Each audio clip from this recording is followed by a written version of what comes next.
ഈശോ മിശിഹായിക്ക് സ്തുതിയായിരിക്കട്ടെ. സെപ്റ്റംബർ 21 ശനി. പരിശുദ്ധ കുർബാന മധ്യേ നമ്മൾ വായിക്കുന്ന സുവിശേഷ ഭാഗം. ഇന്ന് മത്തായി ശ്ലീഹായുടെ തിരുനാൾ ദിവസമാണ്. അപ്പോൾ തിരുനാളിൻ്റെ ഭാഗമായ വായനയാണ് നമ്മൾ തിരഞ്ഞെടുത്തിരിക്കുന്നത്. ദിവസത്തിൻ്റെ വായനയുണ്ട്, ഒപ്പം തന്നെ തിരുനാളിൻ്റെ വായനയുമുണ്ട്. അപ്പം നമുക്കിത് ഓപ്ഷനാണ്, നമുക്കിത് ഏതും ഉപയോഗിക്കാം. നമ്മൾ ഇന്ന് ബ്ലസ് 364 ധ്യാനിക്കുന്നത് തിരുനാളിൻ്റെ ഭാഗമായിട്ടുള്ള വായനകളാണ്. 4 വായനകളുണ്ട്. പഴയ നിയമത്തിന് 2 ലേഖനം, സുവിശേഷം. പക്ഷേ നമ്മൾ പഴയ നിയമത്തിനുള്ള 1-ാം വായന, ദിനവൃത്താന്ത പുസ്തകത്തിനുള്ള വായനയും ഒപ്പം സുവിശേഷ ഭാഗവുമാണ് നമ്മൾ ഇന്ന് ധ്യാനിക്കുന്നത്. മത്തായി ശ്ലീഹായുടെ തിരുനാളിൻ്റെ ആശംസകൾ എല്ലാവർക്കും സ്നേഹപൂർവ്വം നേരുന്നു. പ്രത്യേകിച്ച് മാത്യു നാമധാരികളായ എല്ലാവർക്കും നാമഹേതുക തിരുനാളിൻ്റെ ആശംസകൾ സ്നേഹത്തോടെ നേരുകയാണ്. നിങ്ങളുടെ കൂട്ടത്തിൽ, നിങ്ങളുടെ സുഹൃത്തുക്കളുടെ ഇടയിലൊക്കെ മാത്യു നാമധാരികളുണ്ടെങ്കിൽ, മാത്യു എന്നു പേരുള്ള അച്ഛന്മാരുണ്ടെങ്കിൽ അവർക്കൊക്കെ പ്രത്യേകം ഈ ദിവസം ആശംസകൾ അറിയിക്കുവാൻ സ്നേഹത്തോടെ നിങ്ങളെ ഓർമ്മിപ്പിക്കുകയും ചെയ്യുന്നു. ഇന്ന് പരിശുദ്ധ കുർബാന മധ്യേ വായിക്കുന്ന ഭാഗം മത്തായിയെ വിളിക്കുന്ന ഭാഗമാണ്. മത്തായിയുടെ സുവിശേഷം 9-ാം അധ്യായം 9 മുതൽ 13 വരെയുള്ള വാക്യങ്ങൾ. കുറച്ചേ ഉള്ളൂ, 4 വാക്യങ്ങളേ ഉള്ളൂ. 9 മുതൽ 13 വരെയുള്ള വാക്യങ്ങളിൽ നമ്മൾ കാണുന്നത്, ഈശോ അവിടെ നിന്ന് നടന്നു നീങ്ങി ചുങ്കസ്ഥലത്ത് മത്തായി ഇരിക്കുന്നത് കണ്ടു. ഈശോ അവനോട് പറഞ്ഞു, എന്നെ അനുഗമിക്കുക. ആ ഭാഗമാണ്. അതിനുശേഷം ഈശോ മത്തായിയുടെ ഭവനത്തിൽ ഭക്ഷണം കഴിക്കാനിരിക്കുന്നു. അവിടെ വെച്ച് ഫരിസേയർ ശിഷ്യന്മാരോട്, ബാക്കിയുള്ളവരോട് ചോദിക്കുന്നു, നിങ്ങളുടെ ഗുരു ചുങ്കക്കാരോടും പാപികളോടും കൂടെ ഭക്ഷിക്കുന്നത് എന്തുകൊണ്ട്? അപ്പോൾ ഈശോയുടെ ക്ലാസിക്കൽ മറുപടി, ആരോഗ്യമുള്ളവർക്കല്ല രോഗികൾക്കാണ് വൈദ്യനെ കൊണ്ട് ആവശ്യം, ബലിയല്ല കരുണയാണ് ഞാൻ ആഗ്രഹിക്കുന്നത്. നമുക്ക് ഇന്നത്തെ ഈ സുവിശേഷ ഭാഗത്ത് നിന്ന് ഇന്നത്തെ ബ്ലസ് 364 2 ആശയങ്ങളാണ് നമ്മൾ ഇന്ന് ധ്യാനിക്കുന്നത്. 2 ലളിതമായ ആശയങ്ങൾ. അതിൽ 1-ാമത്തെ ആശയം നമ്മൾ വീണ്ടും വർക്ക് ചെയ്യും. കാരണം ദിനവൃത്താന്തം 29-ാം അധ്യായത്തിൽ ഒരു സുന്ദരമായ ഒരു പ്രാർത്ഥന കിടപ്പുണ്ട്.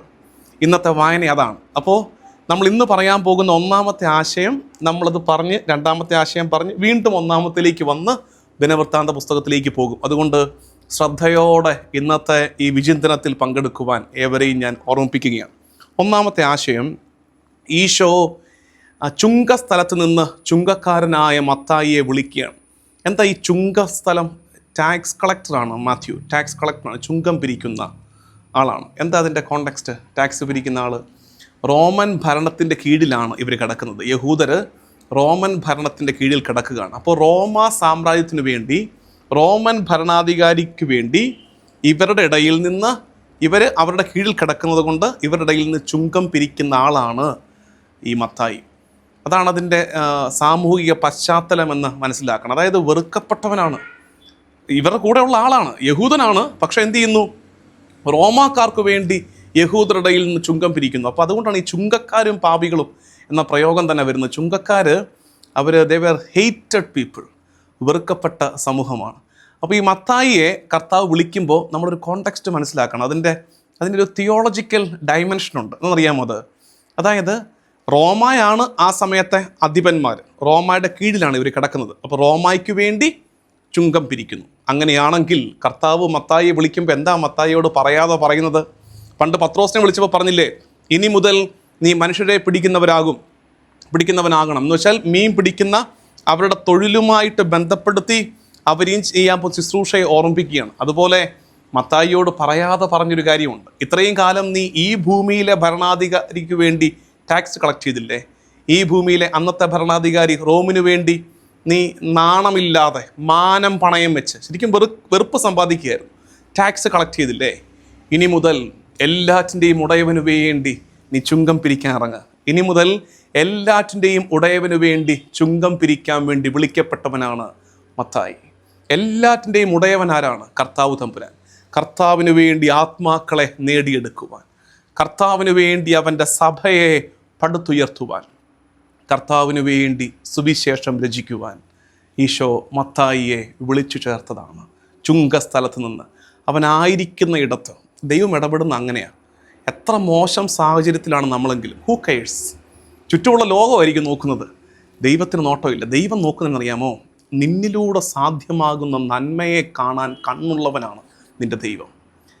ലോകം കാണുന്നത് ഇതുവരെ നമ്മൾ നടന്ന ഇടർച്ചയുടെ വഴികളാണെങ്കിൽ, ലോകം കാണുന്നത് ഇതുവരെ നമ്മൾ വീണുപോയ വീഴ്ചയുടെ കഥകളാണെങ്കിൽ കർത്താവ് കാണുന്നത് ആ വീണിടത്ത് നിന്ന് നിന്റെ കൈയൊന്ന് ചേർത്ത് പിടിച്ച് നിന്നെ ഉയർത്തിയെടുത്താൽ നിന്നിലൂടെ സംഭവിക്കാൻ പോകുന്ന നന്മയുടെ അനന്ത സാധ്യതകളെ കാണാൻ കർത്താവിന് കണ്ണുണ്ട്.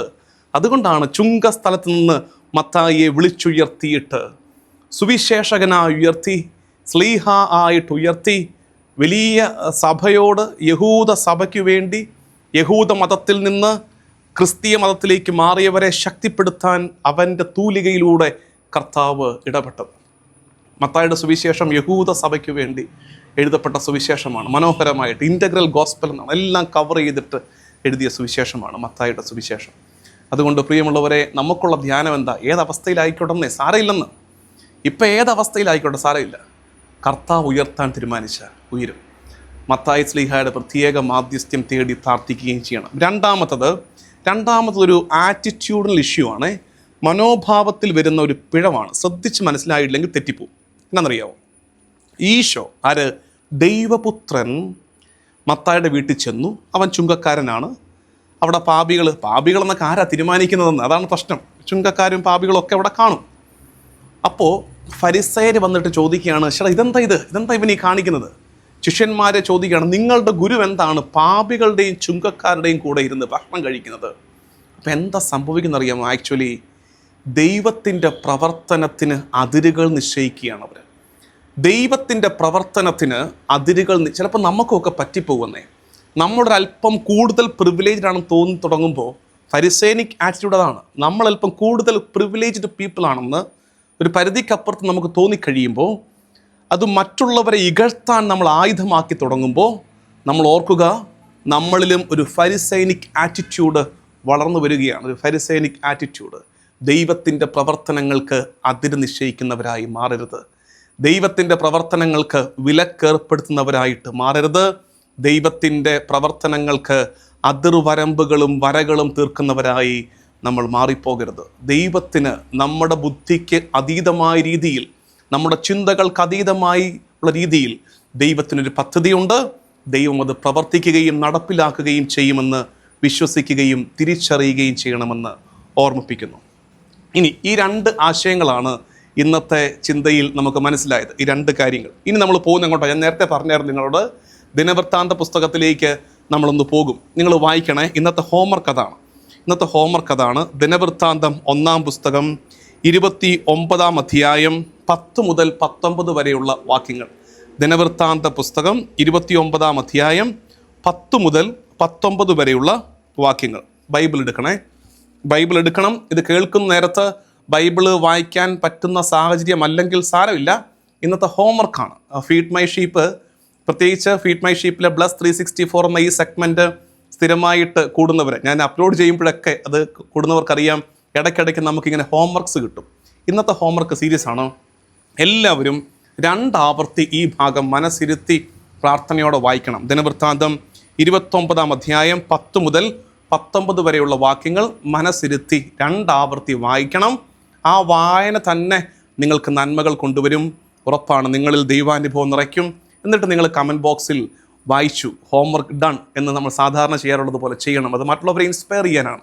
ടെസ്റ്റിമണി അല്ലേ അത്? ഒരു എളിയ ടെസ്റ്റിമണി അല്ലേ? അതിനകത്ത് എന്നറിയാമോ, ദാവീദ് പ്രാർത്ഥിക്കുകയാണ് ദേവാലയ നിർമ്മാണത്തെക്കുറിച്ച്. ദേവാലയ നിർമ്മാണത്തിൻ്റെ കോണ്ടെക്സ്റ്റിൽ ദാവീദ് പ്രാർത്ഥിക്കുന്ന പ്രാർത്ഥനയാണ് ഇതിൻ്റെ വൃത്താന്തം 29-ാം അധ്യായം 10 മുതൽ 19 വരെയുള്ള വാക്യങ്ങൾ. അവിടെ ഞാൻ എന്തിന് ദേവാലയം പണിയാൻ എന്നെ മോട്ടിവേറ്റ് ചെയ്യുന്ന ഫാക്ടേഴ്സ് എന്നൊക്കെ സൂചിപ്പിക്കുന്നുണ്ട്. ഇത് നമ്മൾ വായിക്കുമ്പോൾ ഒന്ന്, കർത്താവിന് വേണ്ടി തന്നെ കപ്പം പിരിക്കാൻ, ചുങ്കം പിരിക്കാൻ ഇറങ്ങുന്ന മത്തായിയുടെ തിരുനാളിൻ്റെ ദിവസം അത് ഓർക്കുക. ഒപ്പം ദേവാലയത്തിന് കൊടുക്കാൻ മടിയുള്ള ഒത്തിരി പേര് നമുക്കിടയിലൊക്കെ ഉണ്ട്. ദേവാലയത്തിൽ നേർച്ച ഇടത്തില്ല, പള്ളിക്ക് മാസവരിയോ ദശാംശമോ കൊടുക്കില്ല.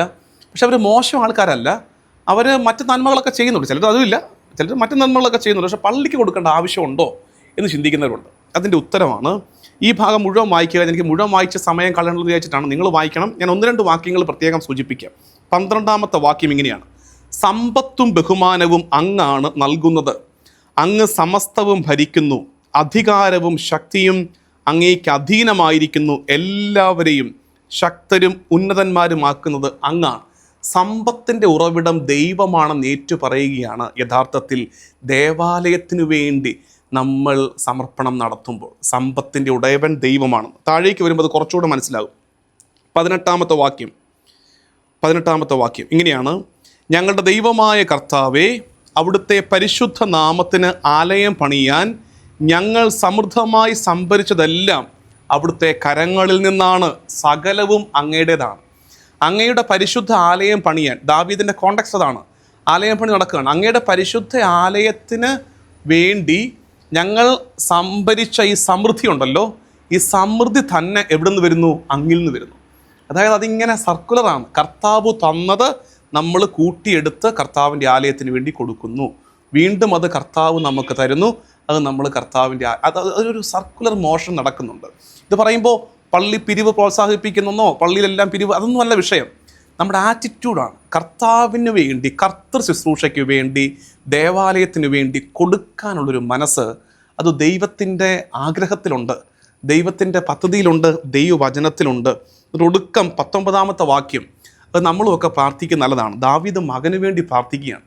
അതൊരു അപ്പൻ, ദാവീദിനറിയാം ദാവീദ് ദേവാലയം പണിയണമെന്ന് കർത്താവ് ആഗ്രഹിക്കുന്നില്ല. അതിൻ്റെ കാരണം അറിയാമല്ലോ നമുക്ക്.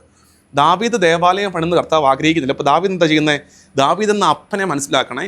ദാവീദ് ദേവാലയം പണിയാൻ ഉള്ളതെല്ലാം ഒരുക്കി വെച്ചിട്ട് കർത്താവിനോട് പ്രാർത്ഥിക്കുകയാണ്: കർത്താവേ, എൻ്റെ മകനെ ദേവാലയം പണിയാൻ നീ ഒരുക്കണേ എന്ന്.